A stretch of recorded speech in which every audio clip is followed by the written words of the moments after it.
to address the parts of the questions where the partner was asking, I'm not sure how to best execute the marketing effort, and I don't cold call, but I don't advertise, but I need more clients. These boot camps is going to provide you with that framework for building out a proper marketing and lead gen plan. But generally, it starts with developing your ideal client profile. You know, what kind of businesses do you want to attract and have as clients? And so just as you know, have for yourself an acceptable network baseline standard that you go from, you know, before working with clients. You know, I know every single MSP I've ever talked to, they know exactly what the standard should be from a technology perspective of their prospects before they begin working with them. It's also important to develop a standard from a client profiling and marketing perspective as well, because you only want to work with and you only want to attract good quality clients. So it really starts with defining for you what a good client looks like to you and your MSP. And then, you know, kind of once you've done that work, focus on developing your message. And we call that your unique value proposition. You know, what makes you different from your competitors? You know, what makes you stand out?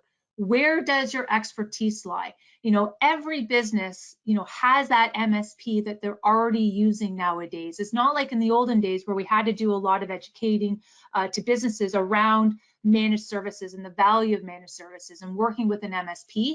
Pretty much every business now has an MSP that they're using with already. So our education worked, you know, we're in.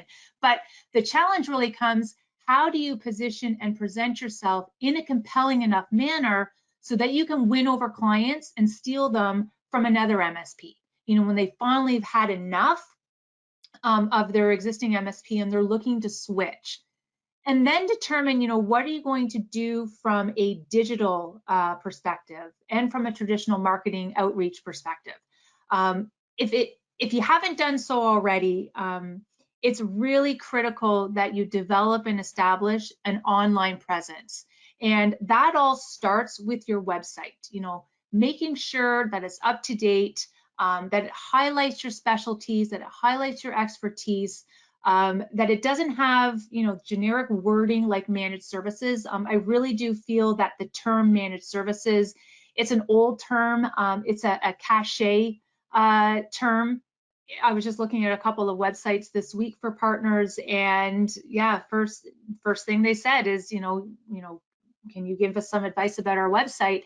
You know, we have a specialty in security, but when I went to their website, you would not know that. There was not one mention of security. There wasn't one mention of who they target. There wasn't one mention of their specialties, but there was that generic managed services. So if you still have that on your website, you may want to look at changing it and updating it, you know, especially if you do have a specialty or an expertise in something like security and compliance.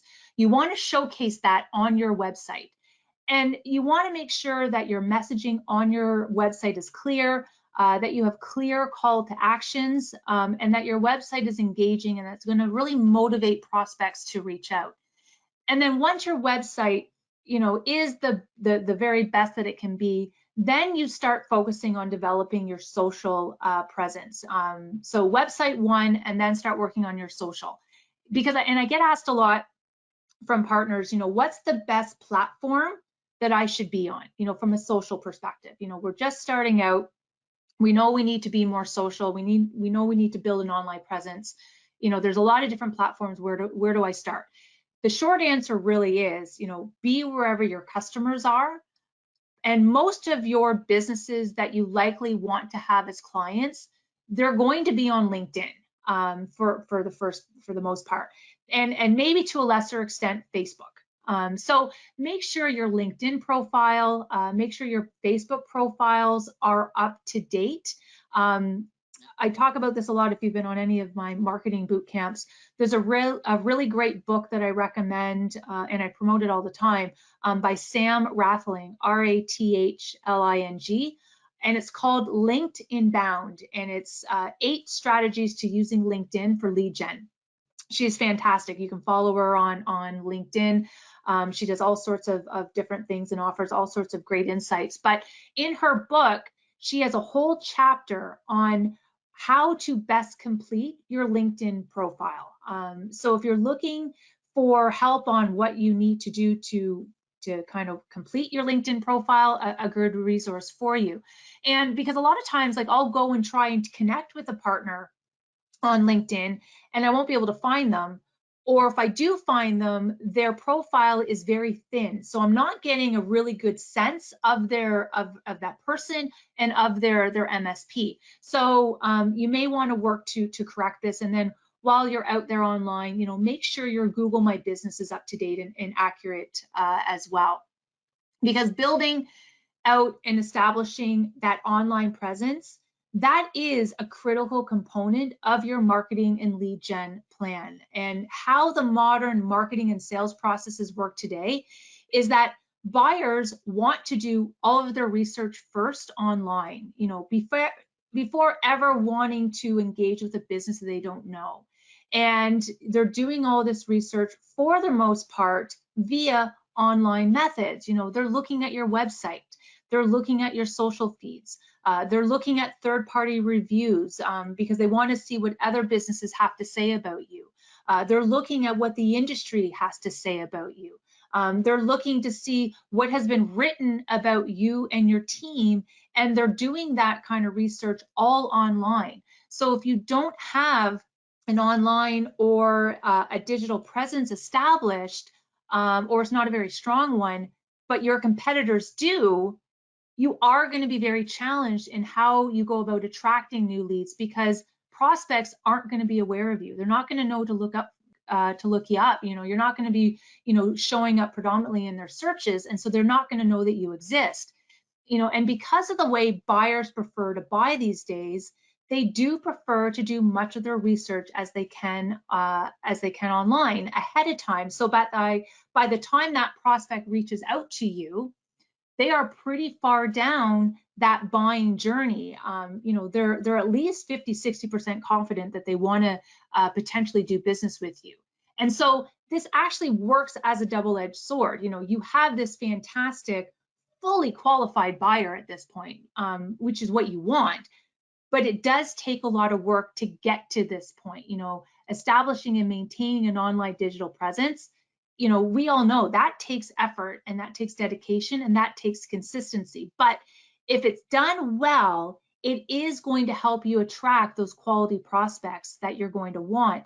And it's also going to really help speed up that sales process for you, because the prospect is already so knowledgeable about your MSP, about your company and your services and what you can offer.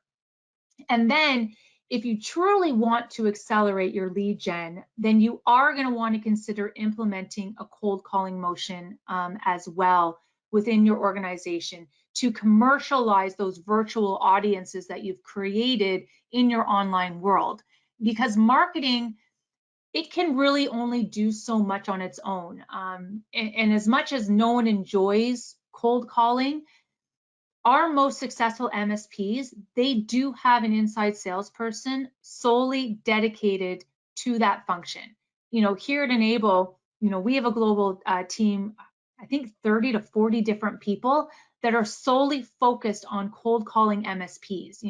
I'm going to bet that if you're a partner of Enable today, you likely did receive a call from us at some point in your sales process of considering us as your RMM and security and backup provider. But by leveraging marketing and being consistent with your marketing efforts, the goal is that when you do call into those top prospects of yours, they're going to at least be aware of your MSP. They're going to at least know your company name. And so that's really what my second boot camp on cold calling that I'm delivering next week goes through. It takes you through how to spin up a cold calling motion within your MSP. I go through how to hire, how to train a new cold caller, how to make them successful. I go through sample scripting. I go through how do you handle and address the most common objections that your cold caller is likely going to hear. I've delivered it a few different times so far, and every time I get rated highly well, like 5 out of 5s. So if you are around next week, because I know it's a bad week with the Thanksgiving holiday, I do encourage you to register if this is something that you're looking into. Because unfortunately, and I get asked this a lot, there's no silver bullet when it comes to marketing and lead gen. I get asked by partners quite a bit, what's the one thing that I can do, to get more leads? What are all the best partners doing, the best MSPs doing to get more leads? And, there isn't that silver bullet that I can offer. If anything, I would say the silver bullet would be just do something and do it consistently. And I think consistency is really kind of the be all and the end all when it comes to marketing. Because marketing, it's all about having the right message at the right time, directed at the right audience. And so it can't be handled in an ad hoc manner. It does require a consistent plan and constant effort, because the reality is that people, they're only going to buy when they're ready to buy. So the goal of marketing is to be consistent in your marketing efforts so that you can stay top of mind, so that when your prospects have had enough of their existing MSP, they've seen your name out there, they're going to be familiar with you a bit, they're going to do some research, and then potentially they're going to reach out, or they're going to take your call when you call because they are familiar with you.